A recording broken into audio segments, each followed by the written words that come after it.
I've got nothing to say to you. Why are you wasting your time? I am not. You could be Liz. You could be anything. You could even be a model. Even a mod? Glenn, I went to law school. I am an attorney.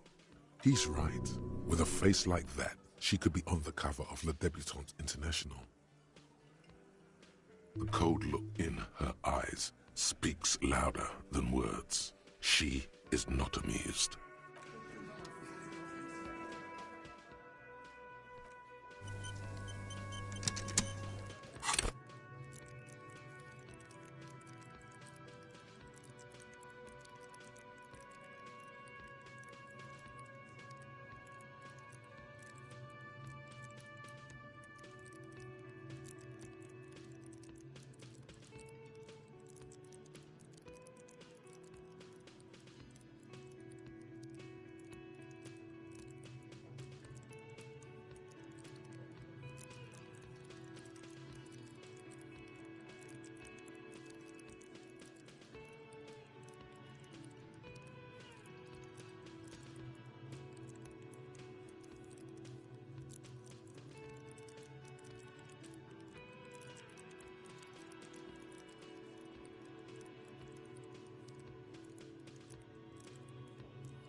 Looks like the circus left town, but the clowns are still here.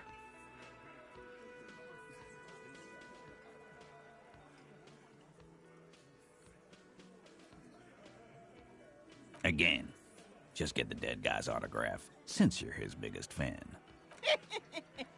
Good one, Titus.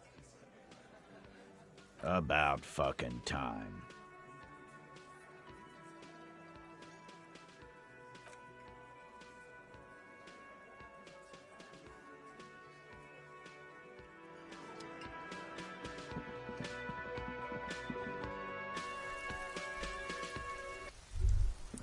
All around you, rain falls on the great city of Rivershaw. Rain drips from the eaves and floods the gutters, washing the filth away. The spring thaw must be here. The snow is melting. Looking up at the sky, cold water dripping from your hair.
Mr. Dubois, I hear the meeting with Titus was a glowing success. That's such a relief. Titus can be a handful sometimes. Now, what can Everard Clare do for you today?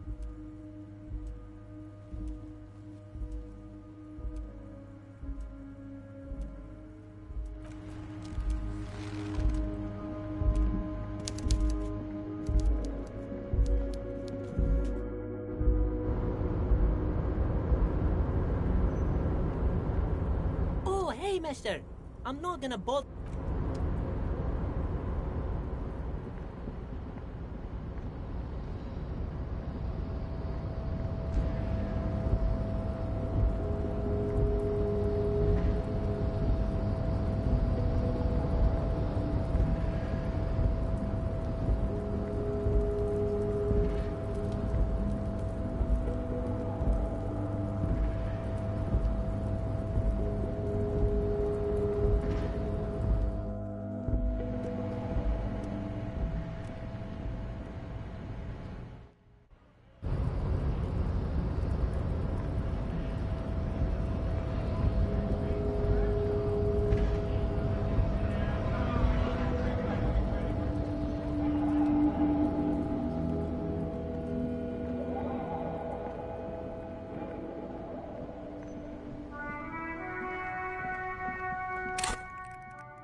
It's the ledger you found in the oh, and the cool, it's just toilet, still wet. An aluminium block runs the width of the board, but the surface isn't. Looks like an official mark. What? That it depends. Your kill count. Yours. Any capable light. All RCM vehicles have. This means you can read the water. Okay. While a bunch of sodden paper. They're not exact. Once in a while, work, strike. What do you mean? Is that all? The notebook is annual. Judging by the creases on your yes, it appears you employ a, shall we say, yes. Others appear you like this grimy. Wish there was one in there about a drug den. It's going to take an effort to piece these cases. You mean the alphanumeric? Good. But do you also use the titular? Well, so do I. It's a holdover from the early days of the RC. Again, I pray his rail spiked through the head. He died. It was a workplace. There is, for precisely one, the task you've completed. Inspect, get the interview, the cafet, a satisfy, and a fuck you to you too. Things to be done, and no, actually. Great. I'm going to start calling it the Hanged Man. It's good we sorted this out. You don't exactly close them, so much as distance yourself from the smelly papers. They're a little further from your nose now. Arson, petty you don't exactly close them. In the back, you see 3. The topmost are a monetary penalization. These are all in a print. A dozen, color of the irises. Yes, all the rest of the stinking cellulose is much worse for wear. Being sandwiched between the board and the rest of the paperwork. It's made of dark blue, something and something. The plastic. There's pain in there. With your hands, you 4-sized pages hang from the clip, screwed to the top of the board. The slides snap without 2 ticket stubs and a handmade. 2 octopuses are smiling, reaching their tentacles. Thin wax paper has been glued to a piece of cardboard. It smells of chewing gum. A touch of cinnamon, the end of summer. Familiar handwriting lines the inside of the card. Looped, round letters in a woman's hand.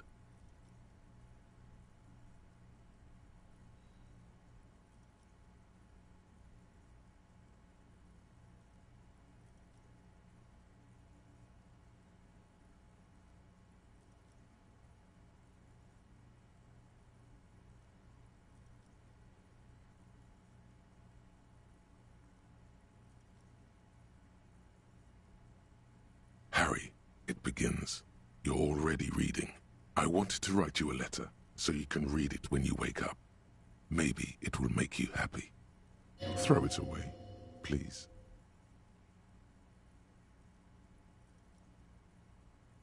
Your hand shakes, holding the card. Every morning when I step out and you're asleep behind me, it says, I find a little piece of sadness in me. I carry it in my chest, down Voyager Road. Every step I take, it grows. By the time I reach the fuel station, it has filled me entirely. I step onto the light rail and look back. Sparks fall from the bow collector. I know it will be like this until late afternoon, when I get off the 42 and walk back to you. You. Every step I take will get lighter. It almost makes me run. Sometimes I do. I can't believe I met you. I can't believe the happiness I feel with you. You have a vast, vast soul, and I will always, always, always come back to it. Kisses, kisses, kisses. You feel the air sucked out of your lungs and the blood sucked out of your head. Everything around you gets dark. Small white dots appear. You feel the ledger slip from your hand. No, hold on. To what? There's nothing. Detective, is everything all right?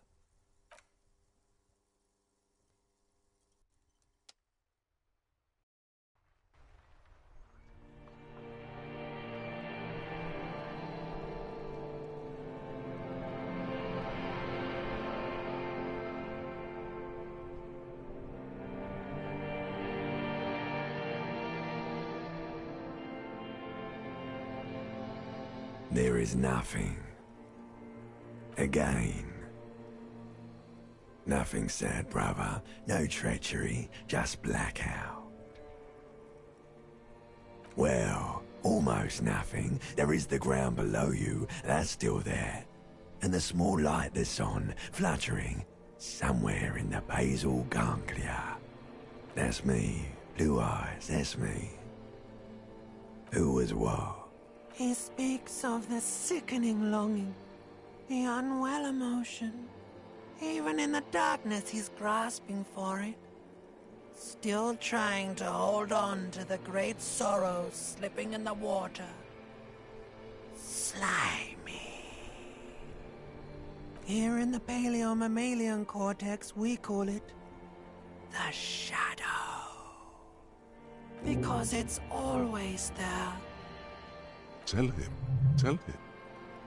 Ah, yes. In the olfactory system, they call it the apricot chewing gum scented one. It's unhealthy of them to linger on it so. But as they say, what do you do? It didn't smell nice. It smelled like betrayal. Bloated corpse of the past resurfacing. Beautiful. Believe me, stupid ape, its lack of beauty was not the problem. There is no Voyager Road. There are no roads, no houses, no lights in the windows. It's all on pause. Your name is fuck all. It certainly ain't Harry. Your name is passed out on the ground, dragged around by one of the other evil apes. They're taking you somewhere. You think they would let you?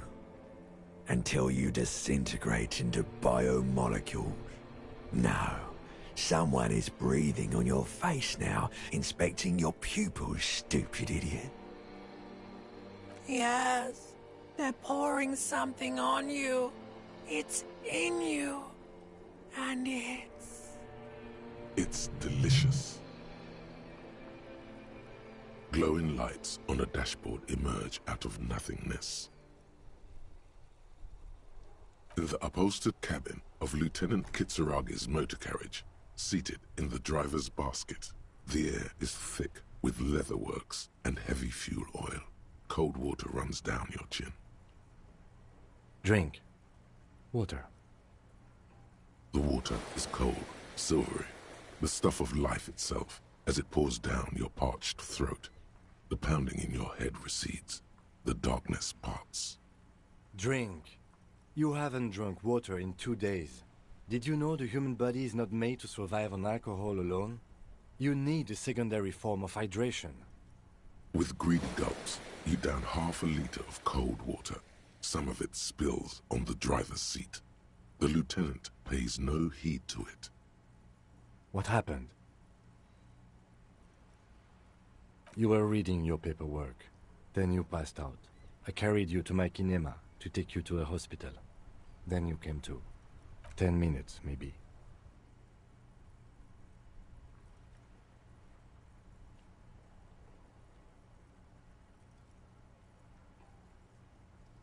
That does sometimes happen.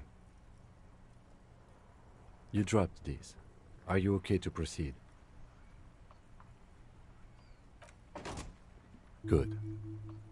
The Ledger of Failure and Hatred is a special item that can be used both as an interactable and a tool equipped in your held slot for skill bonuses. Find it under the Tools tab in your inventory.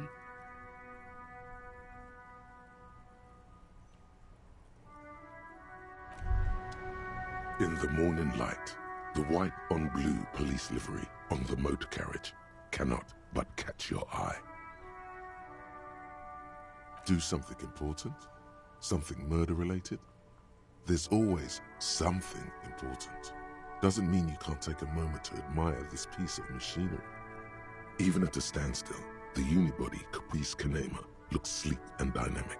The cabin is tilted frontward to give it a more aggressive, hunched look. Someone has waxed it recently.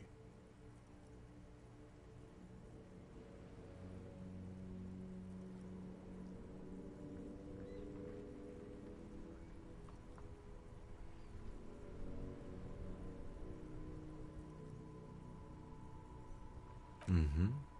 You want to take a closer look? 130. I reckon that's a 7-liter V12 there. 7.2. Supercharged.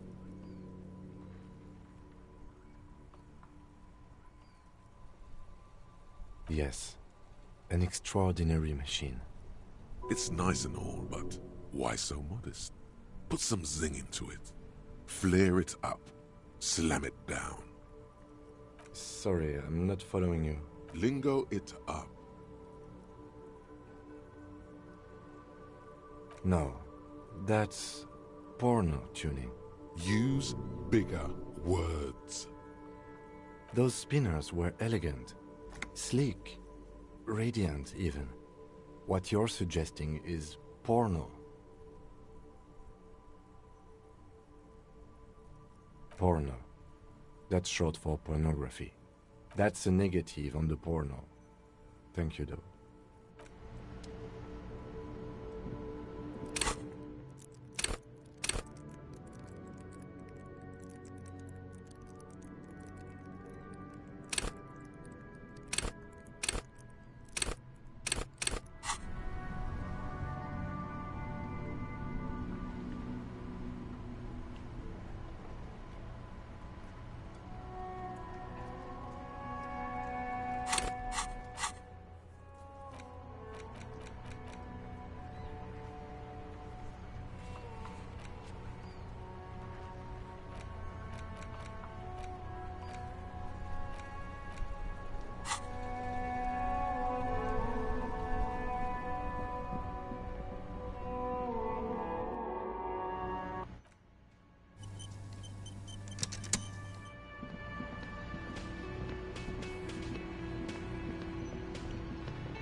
She's agitated, judging from the way she keeps... And there's no public phones nearby? The closest phone booth is down the coast.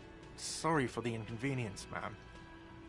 It's fine, I understand. Thank you anyway. I'm glad to see you again, dear. Please don't trouble yourself about me, sweetie. I was just hoping to make a call, but the Whirling's phone line isn't working.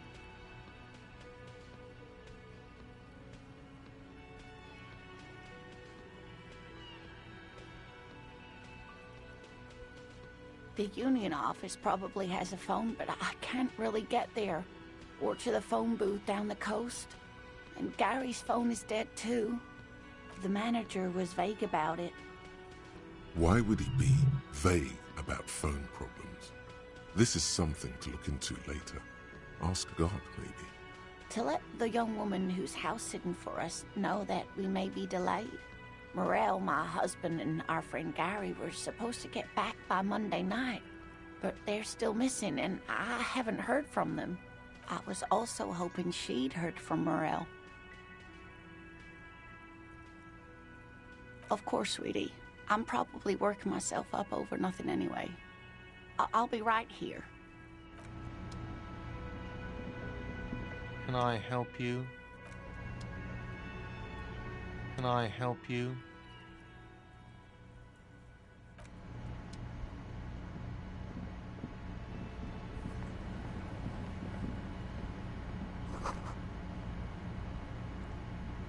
The man ponders his cooking utensils. The man ponders his cooking utensils. He looks up at you, then looks away quickly, shrugging and muttering something to himself. Shrugging is an international sign for... You see a heavy steel door with... You immediately feel...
box with a matrix of push buttons lists all the companies in the East Delta Commerce Center. An off-key melody starts playing after you ring the doorbell. Then a woman picks up the receiver. Kuno, please stop calling here. Grown-ups don't have time for your stupid games. Oh, I'm sorry, officer. I thought you were... But the doorbell is broken, and the bookstore shouldn't even be on the list anymore, so I can't help you. Please don't call here again. Thanks. A single beep indicates that the line has gone dead. You ring the doorbell, but no one answers. Just seeing the words Andro Orlando gets your hackles up. Its very existence is a threat to your masculinity, to say nothing of your hair. You ring the doorbell. Just seeing the word, all you hear is static, but no one answers the call. You ring the doorbell, but nothing happens. You wait for a minute or two, but all you get from the call box is silence. No one answers the call. Looks like someone has melted half the plastic off with a lighter. The doorbell doesn't work anymore. You hear static from the intercom speaker. It sounds as if someone has picked up the receiver, but isn't saying anything. You can almost hear them breathe. Yes, hello. This is Tricentennial Electric.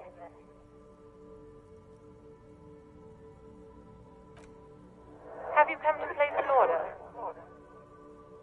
Wait, but what happened to Slipstream SCA? There's no Tricentennial Electrics on the list.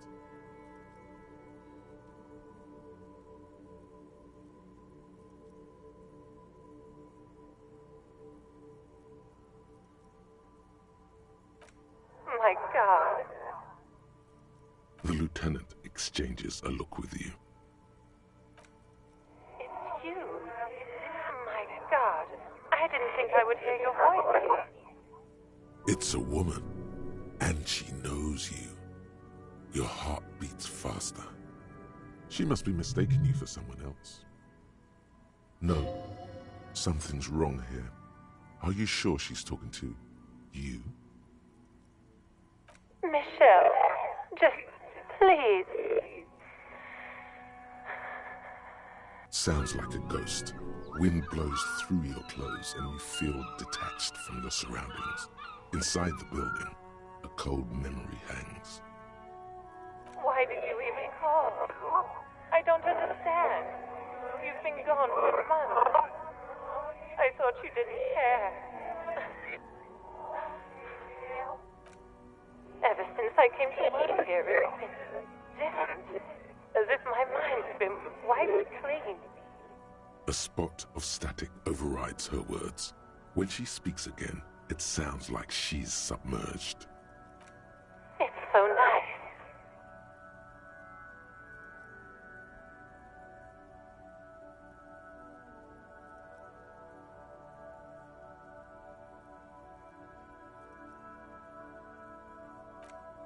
It's so nice to be able to finally meet again.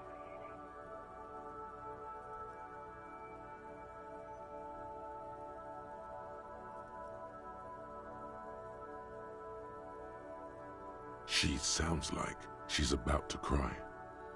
The cold is deep under your skin, as if you were talking to someone who's 100 years away. Somewhere inside the building, water is flooding the cellar floor. She doesn't answer. Silence. The only thing you can hear now is static and waves washing ashore on the bay. Another seagull passes by. It's getting cold standing here, staring at the silent call box. I don't know what happened either. We should probably stop playing with this thing. You press the number sign on the keypad that terminates the call. 12 name cards on the call box read.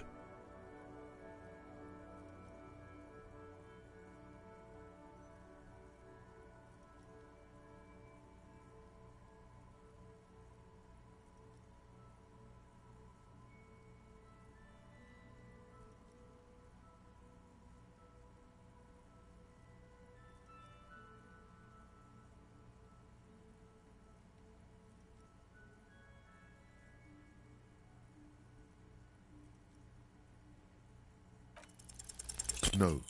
Hold on.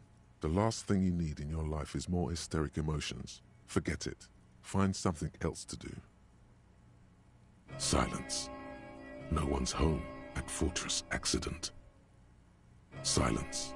No one answers the doorbell. Nothing happens after you ring the doorbell. They don't want to talk to you. Silence. No one answers your call. This button looks new, but someone has removed the name card. Nothing happens when you try to ring it. Huh. This button looks new. It's probably not connected yet.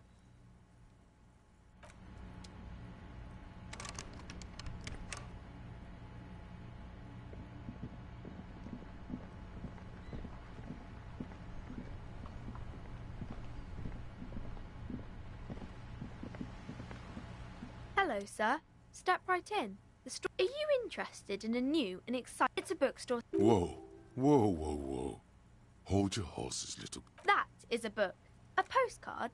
Is board games are like my pleasure. Anything else you'd like to know? Okay, sir. I'll try to... My name is Annette, sir. My mum, her name is Place. Feel free to step in and browse our wares. I'm signalling that the store is open. Otherwise, people might not know. Thank you, sir. I'm happy to help Mum out with this. I do my studies at home at the moment. Mum says it's... There is stress. Mum says it's... Behind her, the window has been boarded. Cursed in the way that makes them say that no... Well, they run out of money and have to stop doing business.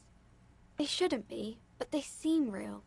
And, of course, sir, crime fiction is about murders or burglaries or things like that. And the work... Crime is what we were solving before this conversation began. It's exciting to people, I guess. You don't look much like a policeman. Didn't mean to offend, sir. Sorry, sir. It's just that you don't look like Dick Mullen. What's that mean? And everything's better now, sir? Why is that? Oh, okay. I shouldn't have said that thing about Dick Mullen. She looks at Dick Mullen, frowning. That's not a healthy look. Muscles get bigger. Heart, she examines. Sure you could, sir. He's just a fictional character. He's no... Maybe you can show me some real police work, sir.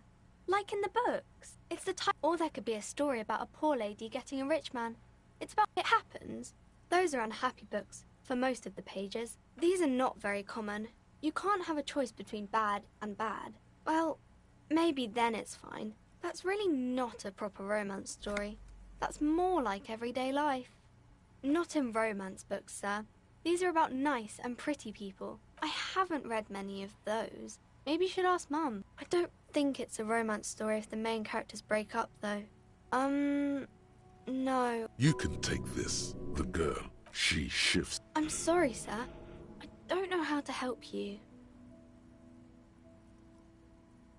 Sir... It's time to leave it be. You're about to make a child cry. You're not really an auto... Yes. Yes, sir.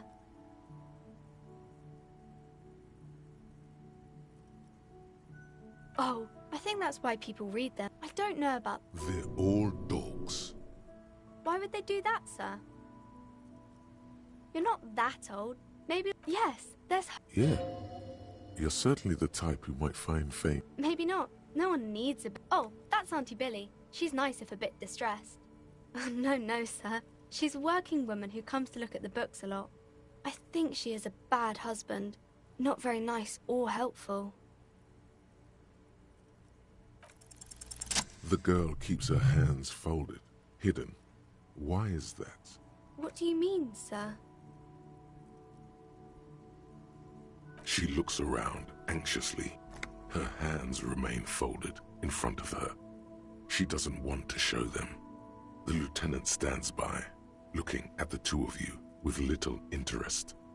She brings out her reddened hands, her nails frayed. And you knew this from me keeping my hands folded?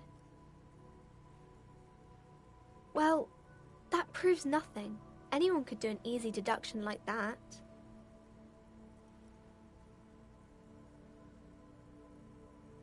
She nods, half provocative, half enthusiastic.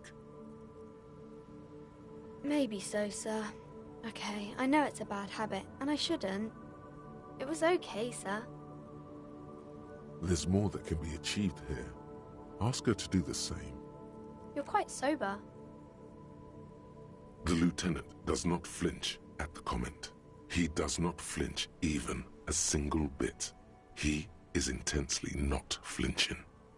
Because you usually aren't. I sure hope you are, sir. There she stands, swaying on her feet. Wow, so someone's been a little boring.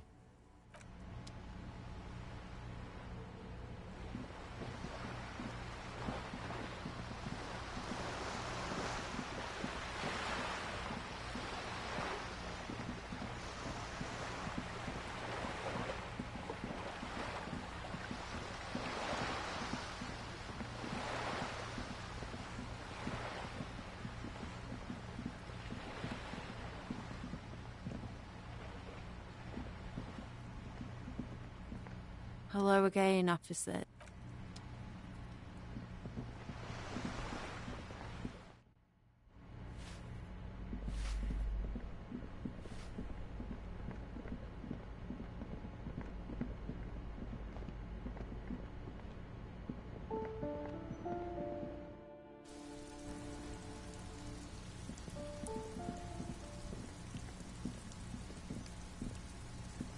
This door is made of metal. No one answers. We should return in the evening.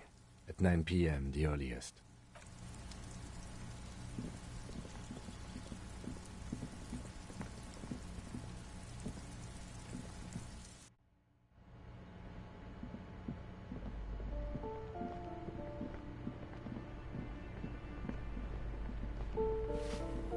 Yes?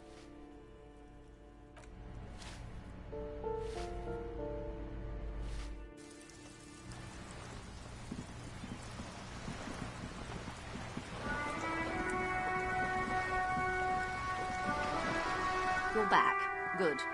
What can I help you with? Not an umbrella, I hope. I don't need one myself, you see. All around you, rain keeps falling down. On the wooden boards she's standing on, and on the water around you. Sadly, I need this one myself. It's hydrophobic, repels water, almost magically. The company makes them for offshore platform personnel. Very sturdy.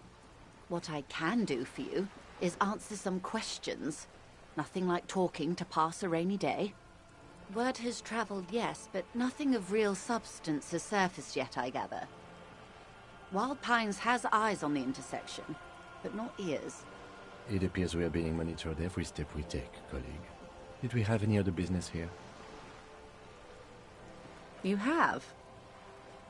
And how did you like Mr. Clare? Finally, time to choose sides.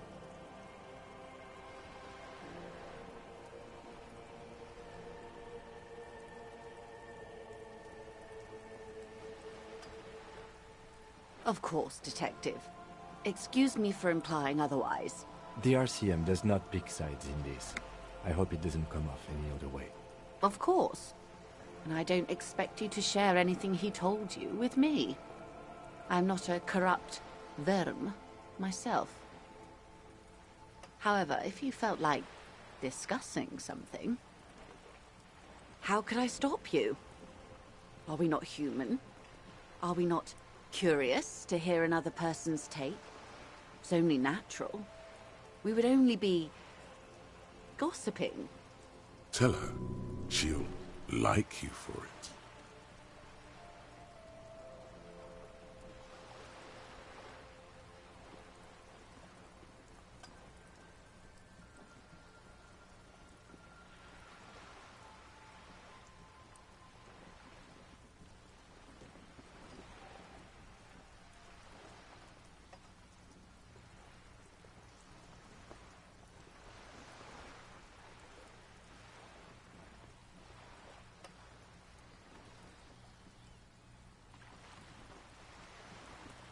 Of course, Detective. Should something come up later down the... Until then, is there anything I can help you with? This reality.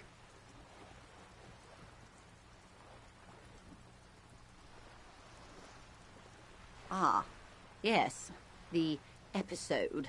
Sounds like an acute case of encephalopathy, now that I think of it. Don't be phased, madame. He functions perfectly well. He only needs a lowdown on all of reality. We may be here a while then. Oscar, we're in Martinez, baby. A casual term of endearment popular among the 50-plus crowd. It's a disco holdover, pay it no. Aren't we all? Martinez is a district of Revachol. You would be excused for not knowing about it. Unimportant. I'm not a good ambassador. This place used to be a province. It's not really a sea. It's the Bay of Revachol. And the bay feeds into the ocean. Yes. We're on an island in an ocean. The world... Vast. Luke... Caillou. As you all... It is clear this pebble is of enormous value to her. Revachol? The great kind. As if it's self-explanatory. Beyond patriotism. History detective. They built this city to resolve history. Our part in it, at least. The nations of the Occident, or migrant workers from Seminine and Ile Marat, depending on your creed, in the DeLorean century. 380 years ago, they say it's where the terrible questions of our time will be answered. The tensions are highest, the fault lines deepest. By that I mean conflicts. Ideological conflicts. The stuff of men. We are standing on a fertile, self-sufficient island able to sustain up to 200 million people in the middle of the Insulindic Ocean, the world's connective tissue. It's where the money is. I think it's fair to say so. Martinez is about...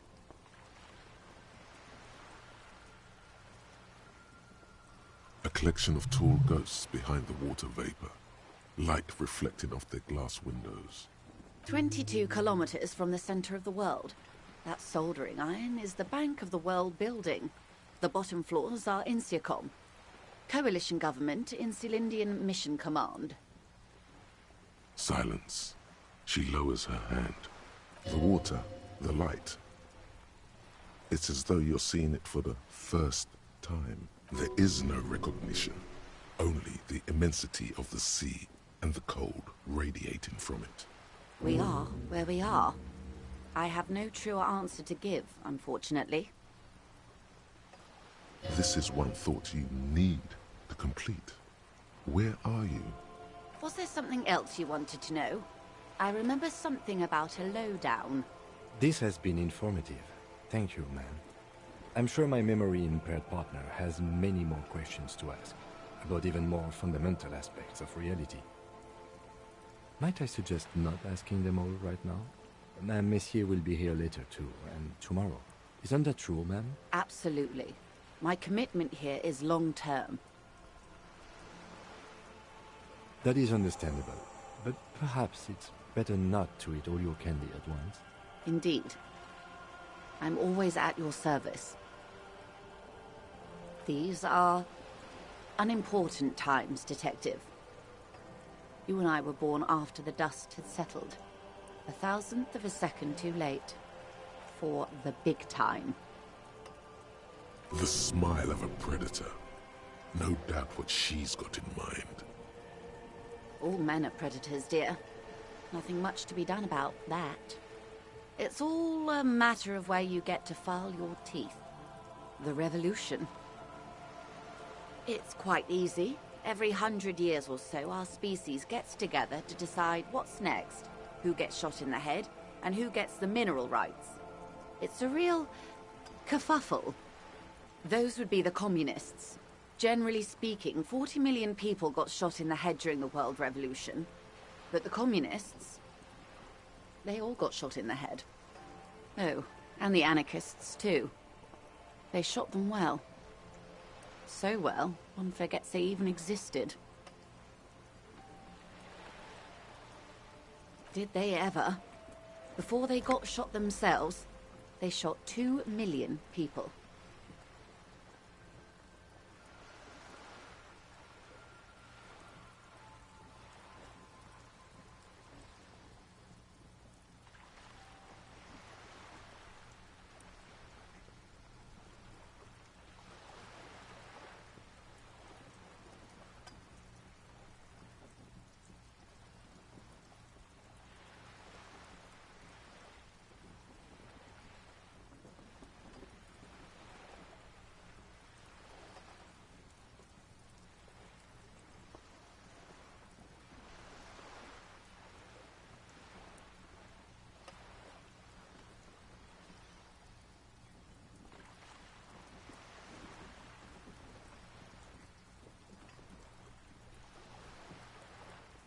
It was a kerfuffle, all right. Yes. The Insulindian deluge, they call it. Oh, lots of people. Even the king got shot in the head, or thrown beneath a horse, or drowned. Accounts differ. It was unceremonious. Just as well, he wasn't actually the king. Just the king's nephew. The real king abdicated and lived out a long and productive life as a venture capitalist in Grad.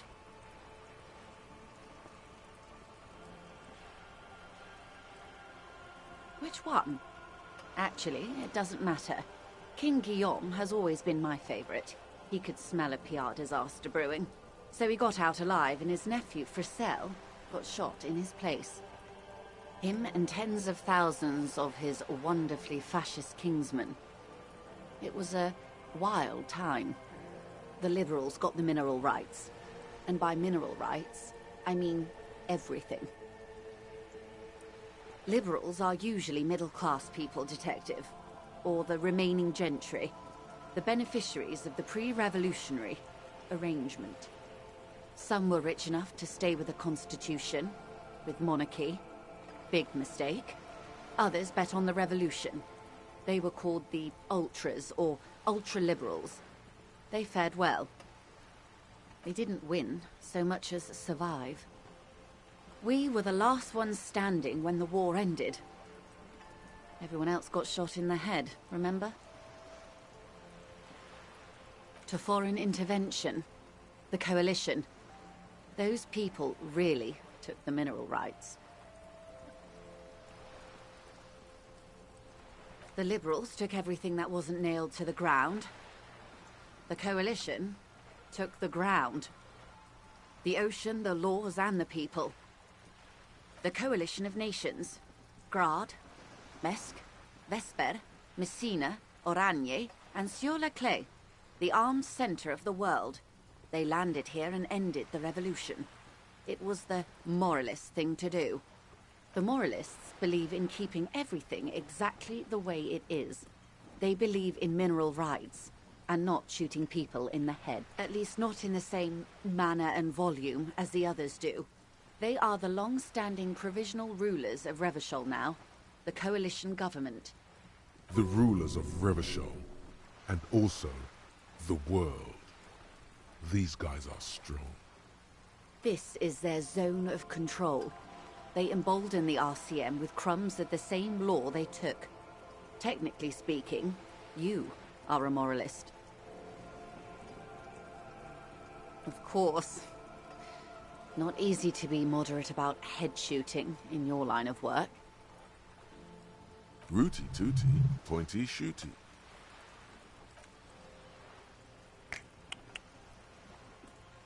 That's the way of history. The turn of the century revolution? Don't answer it. It's a trick question. The revolution began in '02 on the Isla of Grad, though by the end nearly the whole world had gotten involved. It wasn't a who, but a what. A pandemic of Zarat, a particularly virulent prion disease, which the authorities in Grad proved unable to contain. Then Mazov came along and overthrew the government. It made people overthrow their governments. Of course not. It was a highly infectious microorganism that destroyed brain tissue. The actual causes of the revolution were material. The pandemic only provided the spark. From Revachol and Grad? Not far. The world managed to cauterize itself. Mazov's government was overthrown in '08, and the coalition crushed the Revachol commune 2 years later. It was the end. Why? You and I, officer. Our lives in the zone of control. Something tells you her life and yours are not that similar. Maybe it's because she has a boat and you have that necktie? A pair of pants? No doubt. But we share the same time and position on the planet's crust. That counts for more than you think. A city-state divided into free market zones under the everlasting interregnum of the Coalition of Nations, And you, of course, the citizens' militia. The Zone of Control is the third incarnation of Revachol, after the failure of the Suzerain and the Commune. Modernity. They developed the marvels of the inter-eastlery communication. Telematic milieus, radiation, colored plastics. Meanwhile, in Revachol West, the aftermath continues for the 5th decade. 43 years. Hard to fathom, I know. The 20s saw a decade of urban war, west of the river leveled, offshore platforms in flames. Still, it's regarded as an improvement on what came before. 08 to 19 was simply hell. The 30s? Things settled down in the 30s. Revachol East transformed itself into the world's largest tax haven, with the international community's blessing. For the first time in a long time, it seemed like things were going somewhere.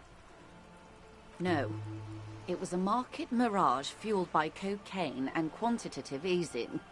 The 40s dispelled it like a cold splash, an Isla-wide hangover, you might say. And here we are. Welcome to reality, baby.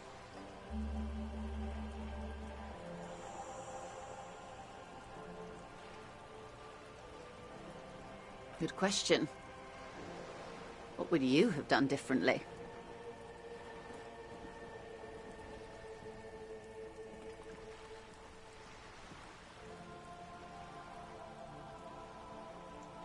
And I asked you, past-less detective of the citizens' militia, what insight has acute encephalopathy given to you? Here's some wisdom, lady. Say the death thing. The cold runs down your spine as you say the words, like a small electric charge that seeks grounding. I see. A tenth of humanity. The key of history is in the lock. Keep turning at any cost. The wind stops, and for a moment, there's silence.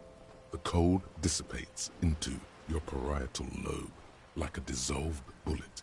All is quiet on the Martinez Inlet. A dog barks. A gunshot echoes off the walls of some distant building. A woman's voice. Capital is past. Past?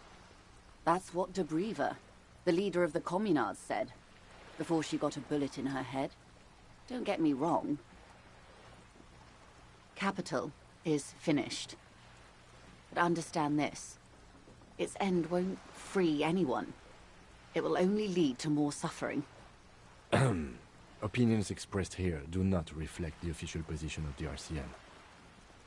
And what is your official position, Lieutenant? My position, ma'am? My parents got ripped to shreds in the revolution. I would have gone the same way. I was saved by being 2 years old. That's my position. The abattoir. Understandable. They are what they are. Who knows? An afterbloom may yet come. Anyway, enough sentimentality.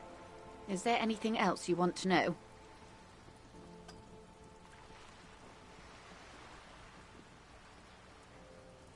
It's a neurological disorder caused by a lack of vitamin B in the brain. Symptoms include a retrograde amnesia. It's quite serious. You should get yourself checked out. Well, it's either bariatric surgery or long-term alcohol use. She nods. What this boils down to is, this reality thing is stupid. Blow this joint, grab a bottle, and drain that shit right down your throat. She stares at you, head tilted to the side, with a slightly... She won't maneuver her way out of this one. I am the vilest of the vile. A traitor, a devourer of nations and infants. I am an ultra. She raises the corner of her mouth, smirking, revealing a canine. It's sharp. An ultra-liberal. It's a type of liberal. From the revolution. It's, not the moderate kind. Yes. I am the nether creature of the Forbidden Swamp. I pushed the king under a shit wagon and betrayed the revolution. My kind surrendered the nation to financial colonists. I can see you thought we'd gone extinct. After all, no sane person identifies as an ultra-liberal anymore. Not in broad daylight. You're a man of the left, no? Tell me, now that I've uncoiled myself, are you repulsed? In her green eyes, you see a mixture of truth and self-satire. Decades of guilt and pride. A fitting punishment, to be forgotten, if not forgiven. Save a prayer for us in our chateaus on Ozon and in Stella Maris. When the dust settled, the Liberals were the only ones left to clean up the mess. By virtue of their survival, they were handed enormous power to shape the future. This was all our last generation managed. With due respect to our overlords, the eternal caretaker government that keeps Martinez a monument to the efficacy of its artillery. While a gentle wind sweeps the streets in the rebuilt east, light drizzle washing it clean, lights go up and motor carriages circulate the tracks. I would not have relinquished sovereignty to the Coalition. Not here in Martinez, and not in the Stella Maris or Delta Beachheads either. If not for my own sake. She realizes her small, cold fists are clenched. She loosens them. Then for my daughters. We had an obligation to defend our sovereignty. We should have burned the whole Isla down rather than let them have it. Dark orange flames reflect in her green eyes. An oil fire on the ocean. Perhaps. My intellectual vanity will be my undoing. Yes, I suppose I am. But I wouldn't be a patriot anywhere but here. Seditious talk, man. Yes. Whatever else I am, I'm also a mother. And a wife. Now, shall we return to reality? A bird? A Svenicid? A flightless bird of the polar regions? Ah! This is the pier of Rue de Saint-Ghislaine, 33A, where the tenants have been kind enough to rent me a slot. Or two. A pre-revolutionary tenement. Old buildings are called tenements, you see. And new buildings, bâtiments. After les bâtiments nouveaux. But 33A and 33B are not nouveaux. They're old. This one used to be 8 to 10 stories tall. A real high-rise by the standards of the last century. Built to mirror the skyscrapers across the bay in the Delta. That was before the war, of course. Mostly the urban middle class, I believe.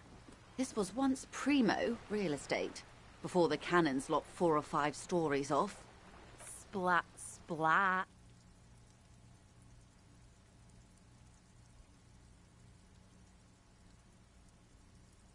You could be wrong, but from here it appears as if she's running the brush across her throat in a soaring motion.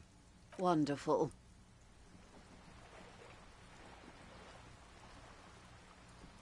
The girl in the old lady rags looks like a sullen and rebellious member of a teen infraculture.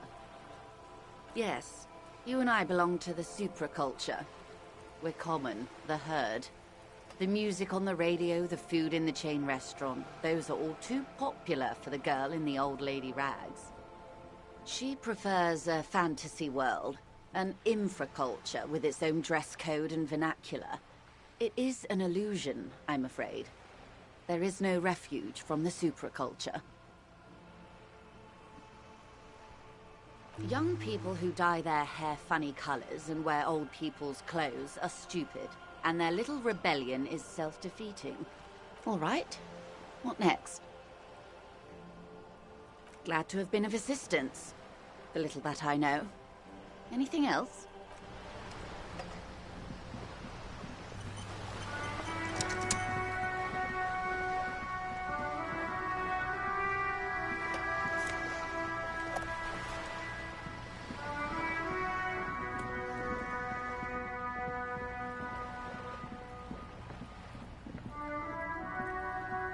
This is a wall on the side of an...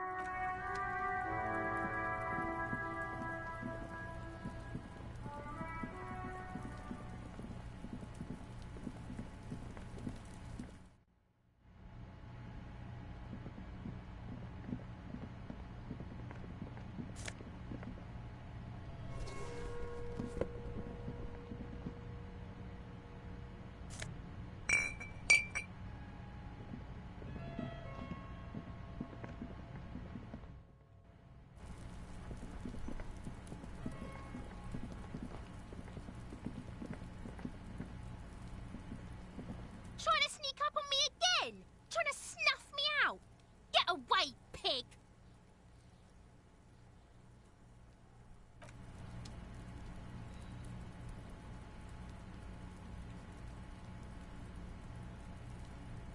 Trying to sneak up...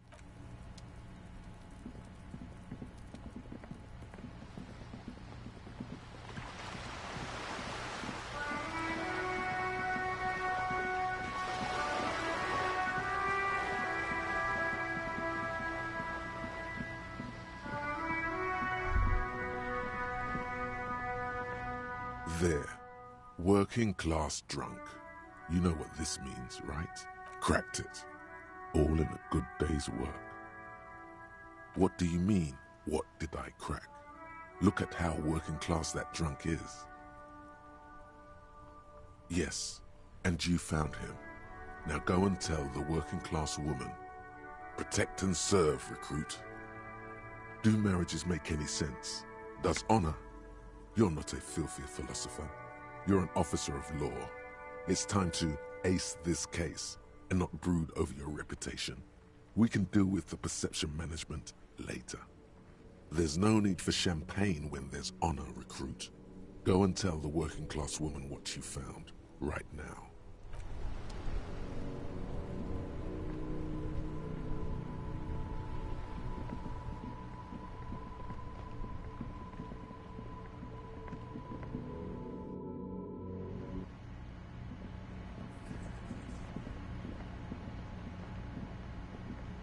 Oh, hello, dear.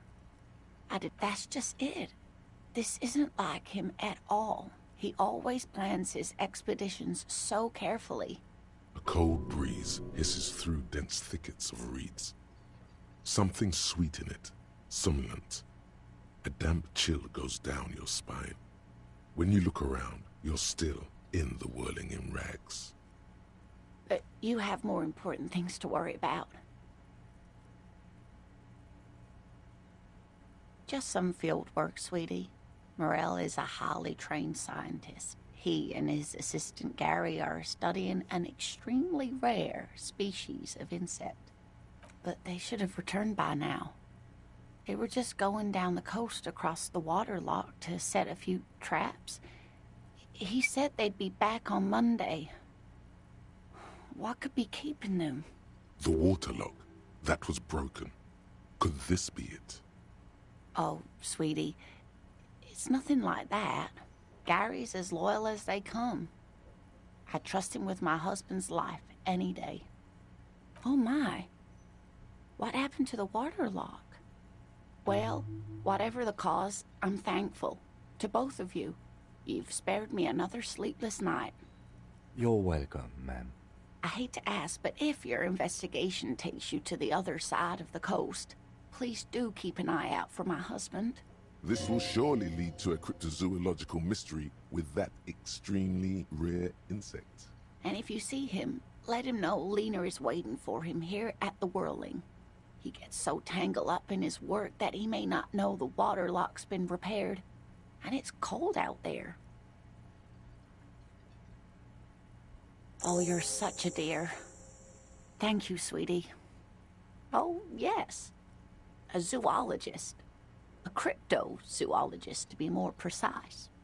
It's a pseudoscience that attempts to legitimize research into mythological beasts and urban legends. That's one opinion, yes. And people are entitled to their opinions. She's used to playing off such insults casually, but they still affect her. My apologies, ma'am. I did not mean to undermine your hobby. It's not a hobby, dear. It's a subfield of zoology, one specializing in animal species that are so exceedingly rare that many assume them to be extinct or even fictitious. Searching for such species called cryptids is difficult and often thankless, and frankly, many scientists are too lazy to do it. Universities these days are rarely interested in supporting real research. Oh dear, I'm not sure where to begin. Well, his expression is slightly grumpy, but his eyes are always bright and curious, like a small boy's. And his palms are quite coarse from all the field work, but he's quite gentle. Oh, well, he's a bit shorter than you, but with a larger frame, and he has longish white hair, usually a bit uncombed. You might say wild, even. The lieutenant pulls out his notebook and begins jotting down the woman's description. One other thing, he'll likely have all kinds of field gear on him, even if he's not out in the reeds, you know, just in case. We'll be celebrating our 16th anniversary this autumn. Not the most numerically satisfying anniversary, but I like the less obvious milestones even more somehow. Via dating agency, I'm ashamed to say. I was looking to get back into the scene after recovering from my accident, and he'd just divorced. We hit it off, and, well, here we are.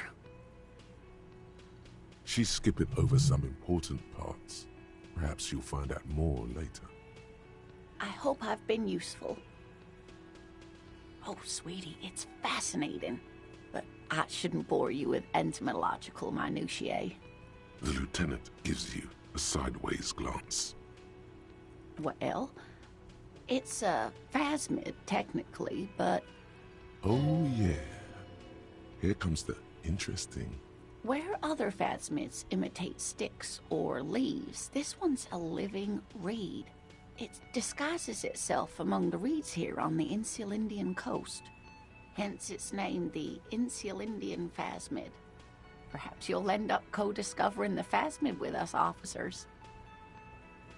There's a touch of awe in the way she enunciated the creature's name. I knew it. We're gonna be chasing made-up insects with cryptozoologists. It's not made up, officer. I can assure you. It's simply elusive, so much so that most establishment zoologists doubt it exists at all.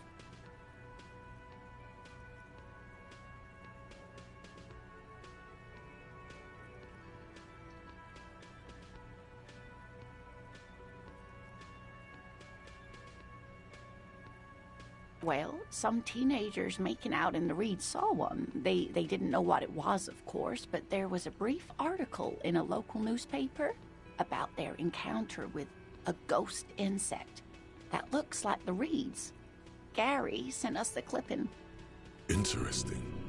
Maybe the phasmid made the teenagers make out. I doubt it. It's not like teenagers need much encouragement in that regard. Of course, most phasmid sightings turn out to be false alarms, but their description matched the Insulindian phasmid perfectly, and they didn't even know what they were looking at. Enthusiasm has wiped the worry from her face. Her eyes sparkle behind her glasses. I suppose I have something of a personal connection to the Insulindian phasmid. All scientists have their little hobby horses. Not at all. Why else would it hide itself so carefully? Oh, I doubt it. No one gets into cryptozoology for the money, sweetie. Yes, it can blend in almost perfectly among the reeds. It's how it stayed hidden all these years. Centuries, even. Oh, dear. I'm afraid I'm not explaining this very well. It is very special. Morel can explain it all much better. I wish you could hear him describe it. Then you'd understand, I'm sure.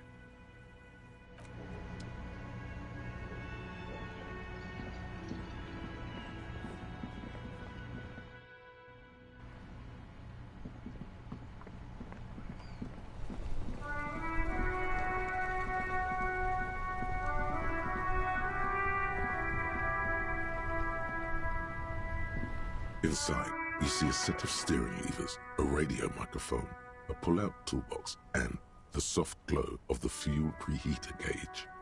All right. Ready? I turn, you press start. It's next to the preheater. The dashboard lights up with orange glow. The rouse per minute gauge jumps, and the engine of the Caprice Canadian comes to life with a whiny growl, like a leopard waking from its sleep, yawning and roaring at the same time. The lights unfold with a little click, casting electrical light onto the ground before the vehicle. There you go. I'll turn them off from the remote once you're done. We just need to stand in front of the machine now.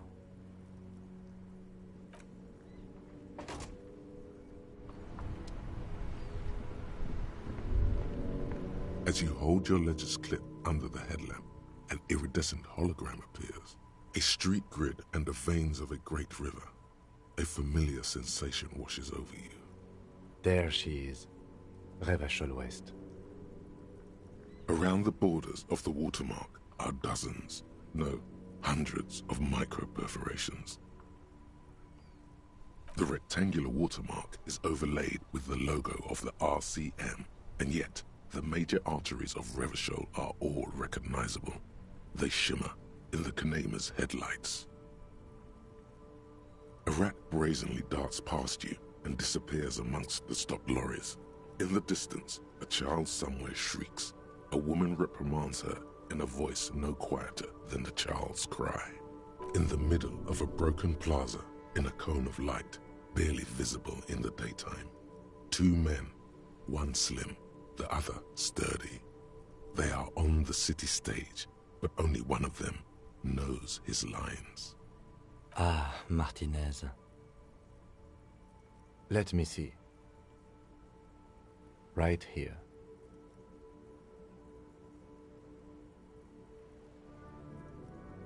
No, it does not.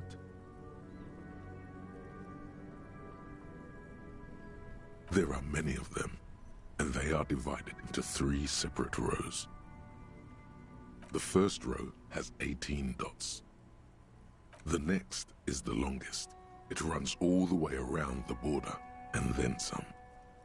There are so many, it's hard to count. More than 150, at least, maybe even 200. The last row has 3 perforations. As you look at them, you feel your index finger reflexively contract 3 times. And something you'll do again before this is all over. Those are perforations. They represent your record as an officer of the RCM. They are your statistics, as it were. I should have guessed you'd keep a record. Officers often do. Let's take a look. Son, here is where we score your life performance. You better hope it's good. The first row represents your years of service. 18 years. Okay, not bad at all. What did you do before you volunteered? That's what it says. I might have guessed even longer based on your age. What did you do all those blissful years of your youth?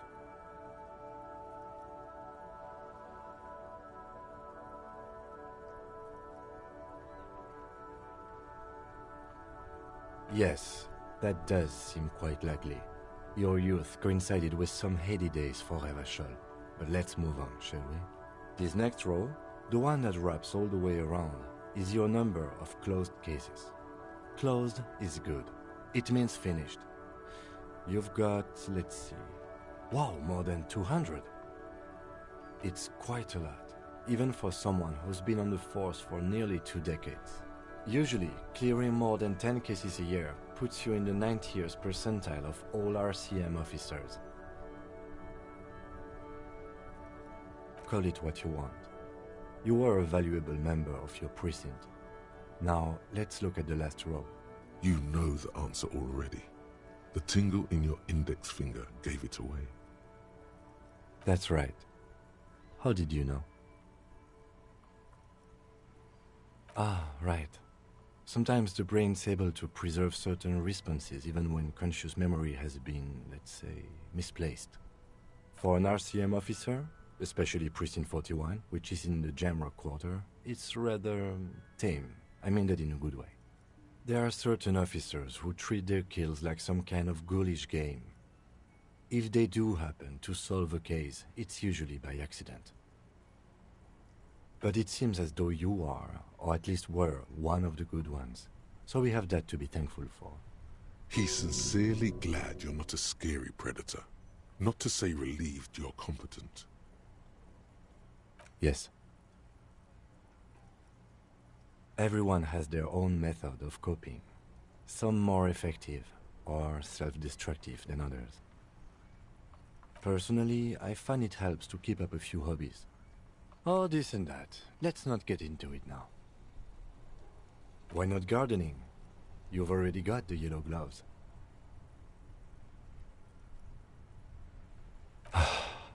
If you want to pour out the booze you've been carrying around on duty, I'm certainly not going to stop you. As you will. The lieutenant nods. Right. I'll go turn off the lights. You can now see your statistics on your journal page, to the right of the task description.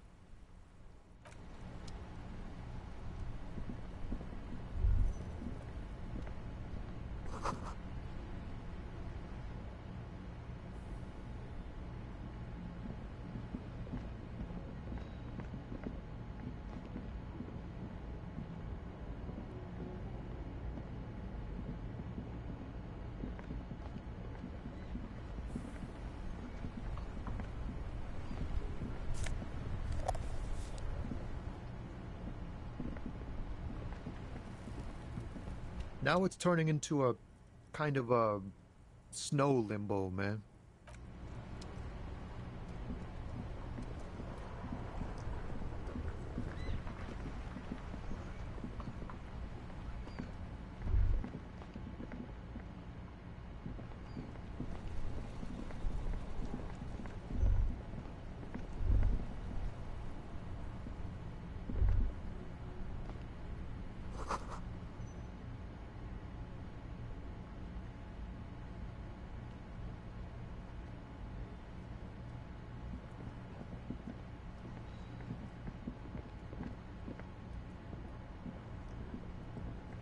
The speakers below are banged up and worthless. A pair of... Those sneakers, mister. Those sneakers are the latest These once respectable speakers, a small... No, don't look at the speakers, officer. Then look at them again. These are the premium lives. No way, officer. Well, if you want... But see, they are the... If, on the other hand, you wanted to buy...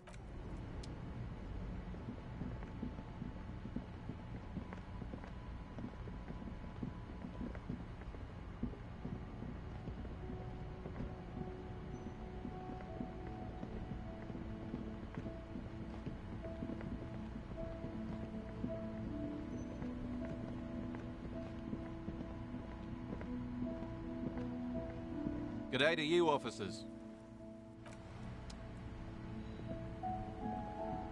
A rusting control panel with loose wires dangling out from the hole where... This panel usually closes. You pull the lever, or nothing happens. Nothing happens. A spring brings the lever back. Wasn't there a sign over there saying function? You pull, nothing happens. A spring brings... Wasn't there a sign over...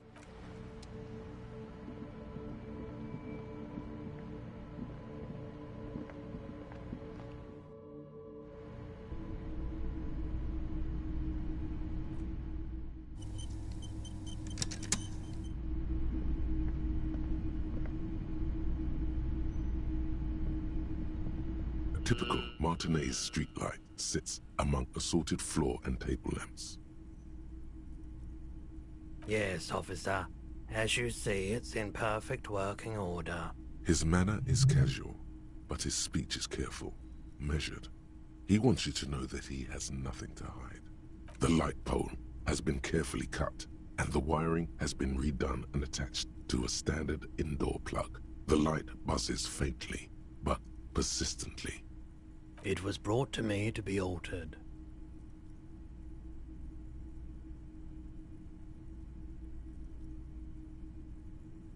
We are not here to investigate the theft of city property.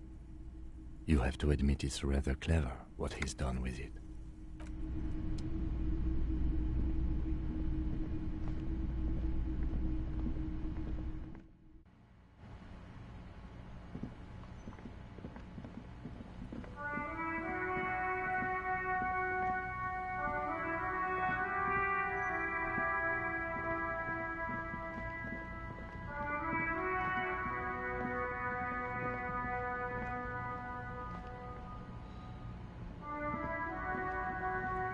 The shine on these sunglasses.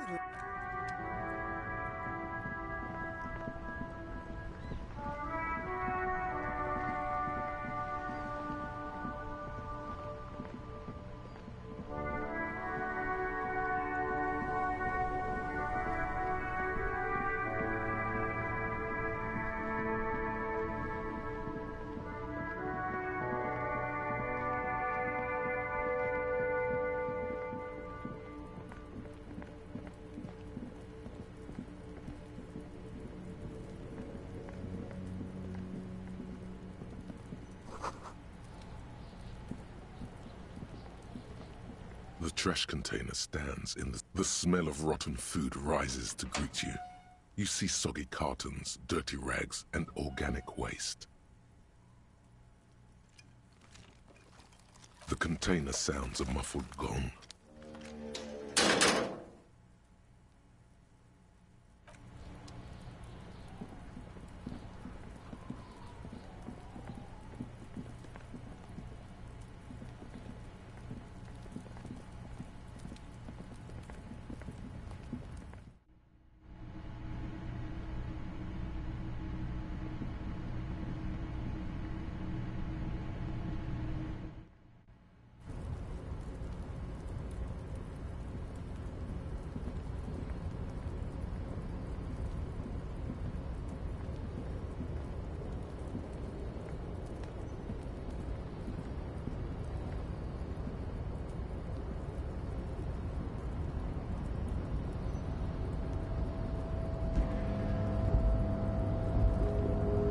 Tarpaulin cloak with possible RCM marking.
The tarpaulin cloak is still hanging on the railing. The white rectangle of the Revachol Citizens Militia is clearly visible on its back. As your fingers touch the tarpaulin, it almost feels like the cloak wants to deliver a message of comfort through your fingertips.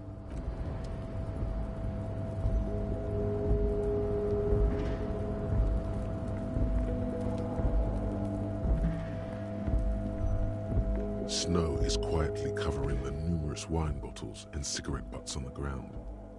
Someone partied really hard here. Well, yes, I think we can say with relative confidence that it was you. It really doesn't. Let's turn our attention.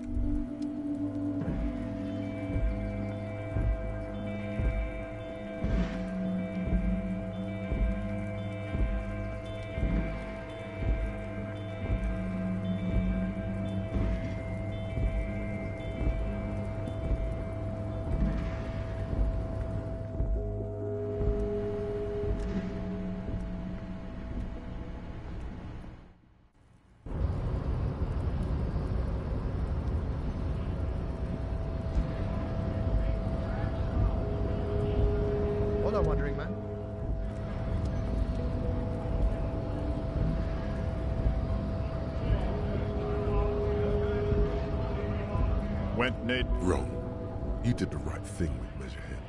The ballerina antics won you the fight. Let's talk about our right to work.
The door is closed. This door can only be opened with a key or from the inside. As you hold the metal, you sense the warmth left there by her hand. Still no answer. Still nothing. The lieutenant gives you a quick glance. You should punch a fucking hole in it. The murmur in your ears recedes slowly. Your breathing normalizes. That's one lucky door.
A faint sticker on the side reads, RCM Emergencies Desk number 8102, with a slogan, Mankind, be vigilant.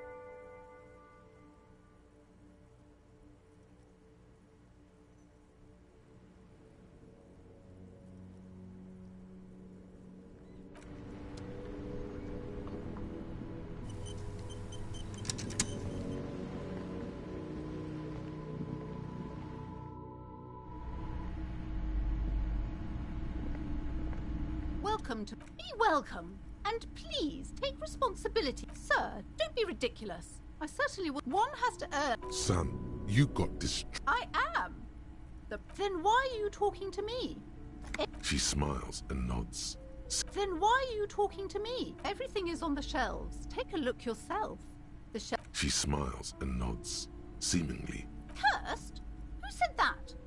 Annette, yes, my daughter. I hope she wasn't slacking off again with her nose in science. Wonderful! Did you talk to her? Great! On a scale of 1 to 10, how compelled were you to buy books after talking with her?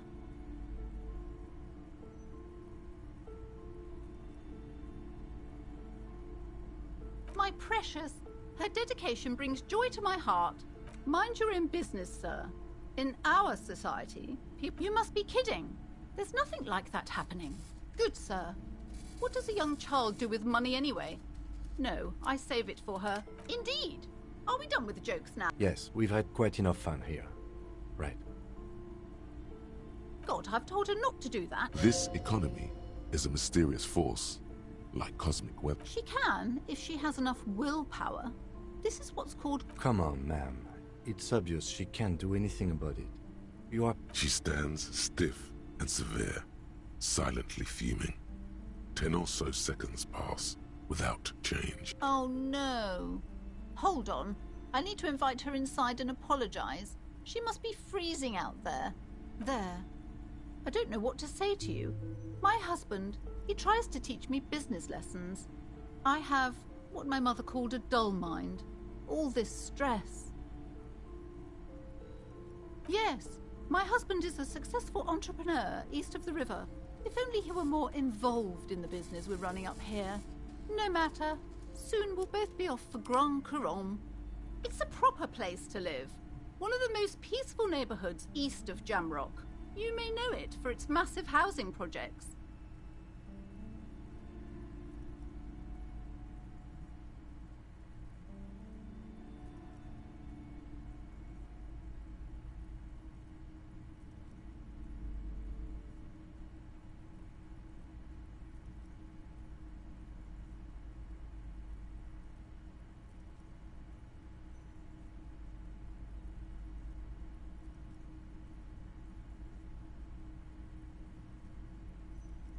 Most of the buildings are empty at the moment.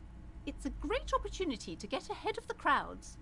Better times ahead for sure. He made the initial investment. Since then, he's been what you might call a silent partner. Yes, I'm afraid so. A real treat she is.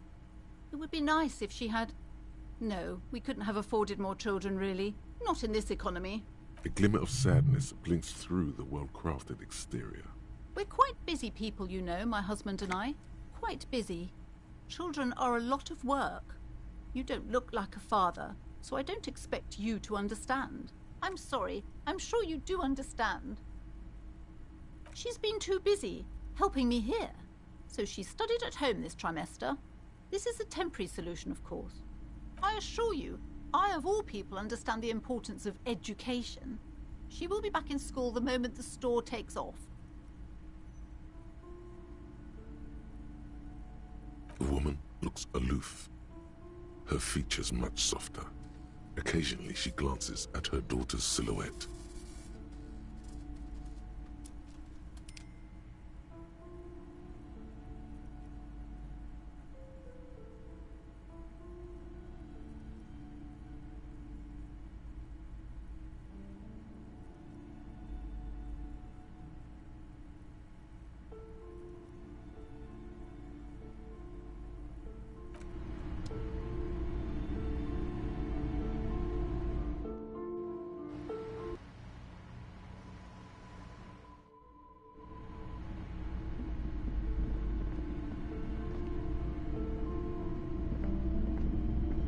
You see a set of tattered curtains blocking the way to another room. A strange cage-like trinket dangles from the curtains.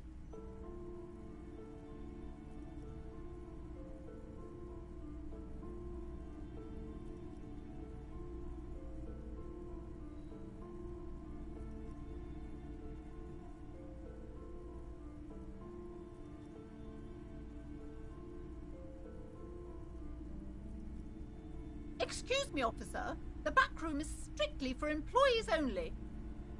Nothing. Why aren't you browsing the books? Don't you feel compelled to look at the books? You ought to. Oddly enough, the more she tries to draw you away from the curtains, the more alluring they become. You see some kind of charm, an irregular polyhedron assembled from bones, sticks, and straw. Inside, a disturbing fish head with empty eye sockets stares at you. Aside from poking at it suspiciously, there is nothing else to do with the fish head charm at this time. The curtains remain shut before you.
Just as you're about to pull apart the curtains, the petrified voice of the shop owner cries out once more. Sir, don't touch that. I told you it's off limits for the customers. Parapsychologically speaking, we're done if you decide to open them. I won't be held responsible for the consequences. It's too dangerous. She looks away, mumbling. Why is everyone always messing with the curtains? Why can't they just buy books like normal people? No, it's just a storeroom for the employees, I told you. Now please step away from the curtains. Thank you. Lies. Rip them open. There is something mysterious about the curtains. The curtains, tattered with age and covered in dust, hang before you, as if taunting you. You see a dimly lit room full of dusty furniture and trash. A doorway stands in the back, covered in dozens of scary little cage-like trinkets, your shadow looming over it like an omen. I warned you. You're unleashing forces beyond your understanding.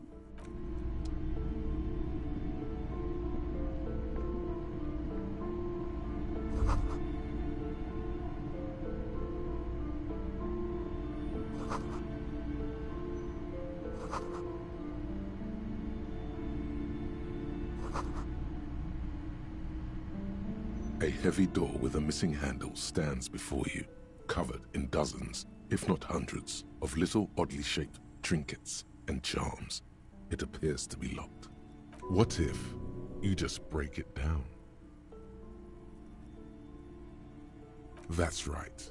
Take in your surroundings. You need to have a solid ground and a proper posture if you want to succeed. Steady breathing, solid core. You've got this. With one shoulder forward, you're ready to smash into the door like a battering ram. The room is dimly lit and littered with old barbershop rubbish, but the path to the door is clear. It's made of a solid block of wood, but it has stood there for ages. The hinges are old and coated with a carmine layer of rust. It should be doable. Only an echo. No one is there. A hollowed-out, dark echo.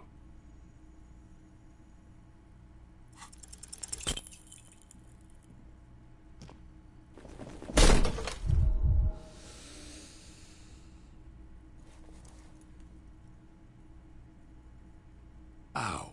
Shoot. Whose moronic idea was it to just run through the door?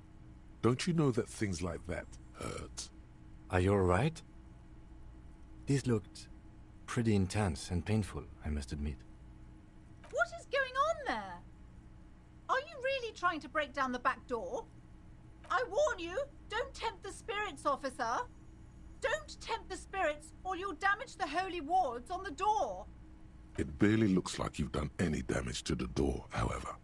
It's still locked and closed, covered in dozens of little charms and trinkets.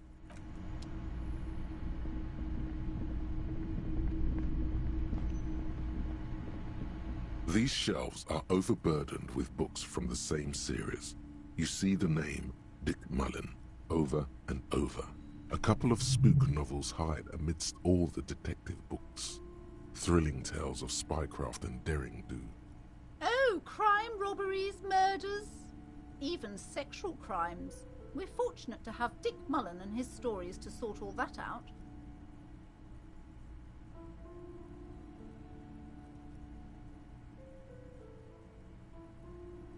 You're a police officer, apparently. You should buy all of these. They really do teach a person how to be a proper detective. Sex crimes did pique your interest, but still, this Dick Mullen person only gets your pleasure centers down. Crime fiction is a disgrace, an asinine misrepresentation of the physical attributes of the arduous everyday work of actual police officers. These books greatly overstate the excitement of police work, glossing over how long it takes to actually follow up on leads and eliminate dead ends.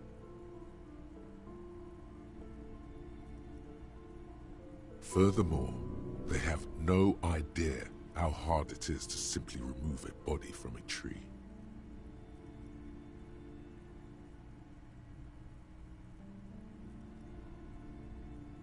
What's more, they completely ignore the psychological hardships of year after year coming into contact with people during the worst days of their lives. Not a single mention of all the stress this work creates upon the officer's family. Detective fiction just doesn't tell the truth at all. Now, would you like a list of all the books found on the shelf?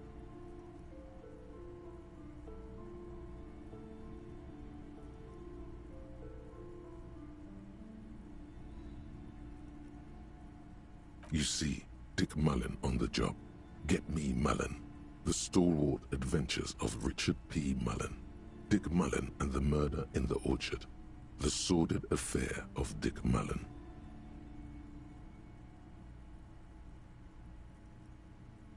A killing is declared. Dick Mullen in the murder house. The final case of Dick Mullen.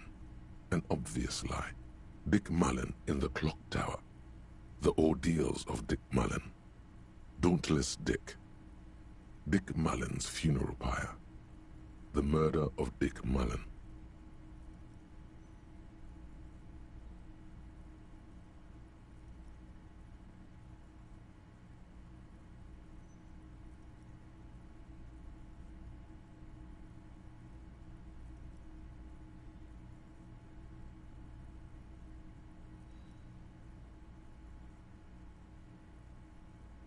Oh no, turns out he faked it to solve a case.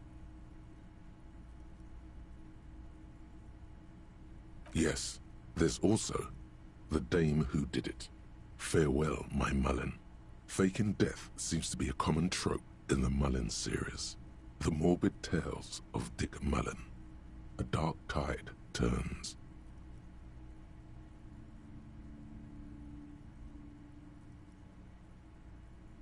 Tragedy calls for Dick Mullen. Another one with fake death. And, of course, Dick Mullen, the murderer. In order to catch a murderer, Dick Mullen must become the murderer.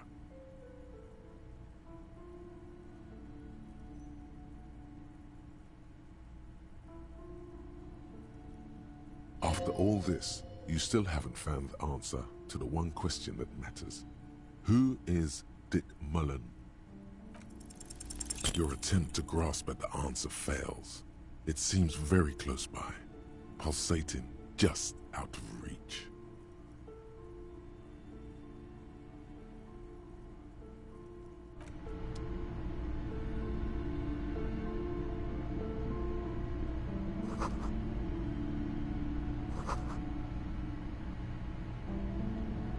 The plaque on the shelf reads, Biographies of Famous People.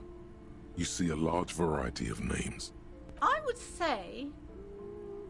The Greatest Innocence. Yes, most certainly. It's an important educational tool, delving into the depths of history, religion, and they're a very influential historical figure. But surely I don't have to tell you that. You're a law officer, and the book is also very daring. The author aims to re-examine the universal understandings of the innocentic system, creating a fresh vantage point and a shift in the tired order of things. Perhaps for a layman, deep analysis is necessary to peel back the multi-layered meanings. Certainly, it's prudent for a person to have at least an elementary understanding of history and society. Imagine the chaos we'd be in otherwise. You feel like you should get this one? Definitely. It's important somehow. Browsing through all the books with all suddenly, a high-speed love, chronic next to... I'm sorry, I did not mean to rush you.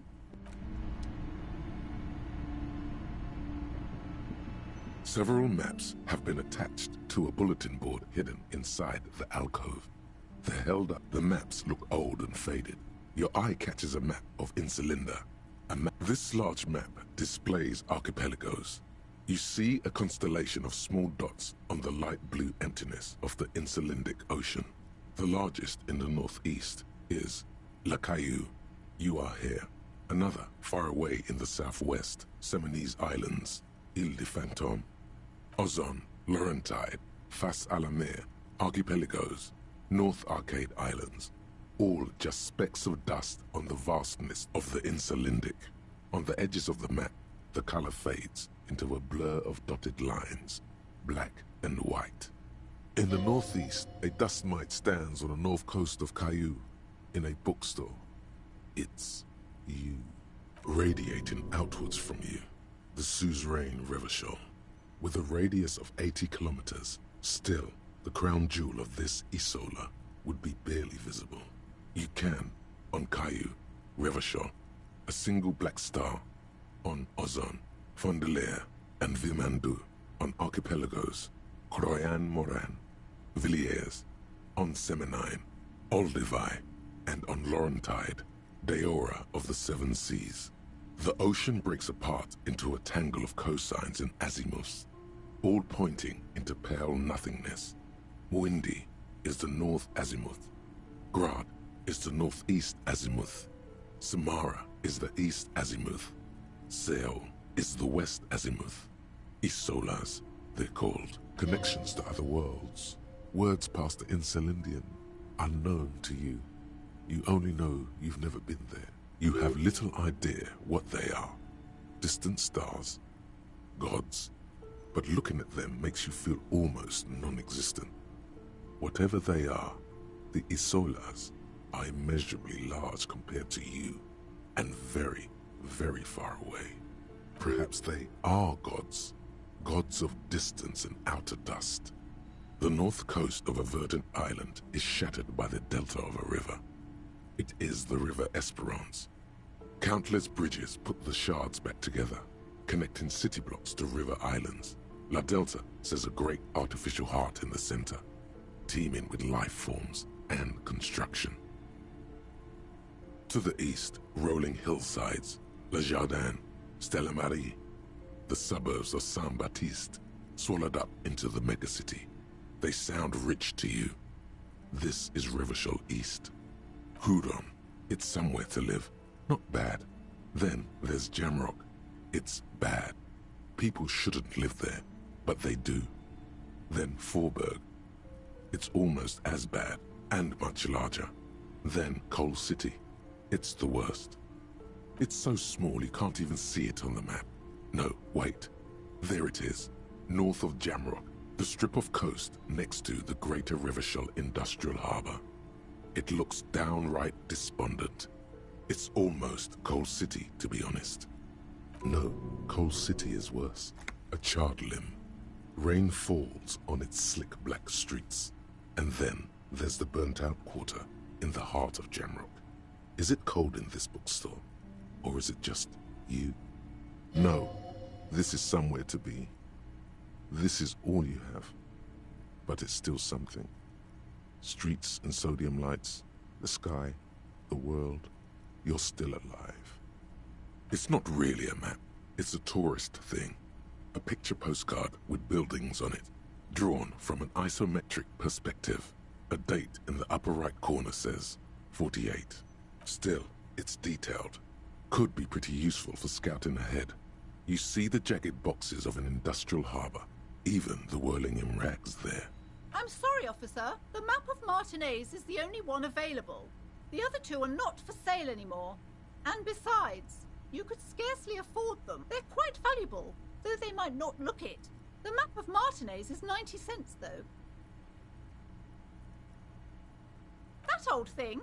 It's an out-of-date map of a tourist location that never was nor came to be. From when some design studio people tried to spruce the place up 4 or 5 years ago.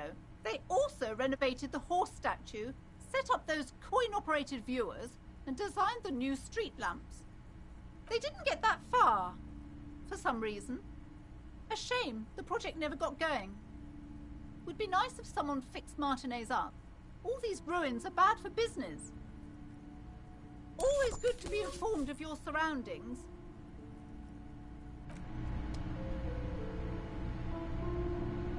This bookstore is not strictly about crime, romance, and biographies of famous people.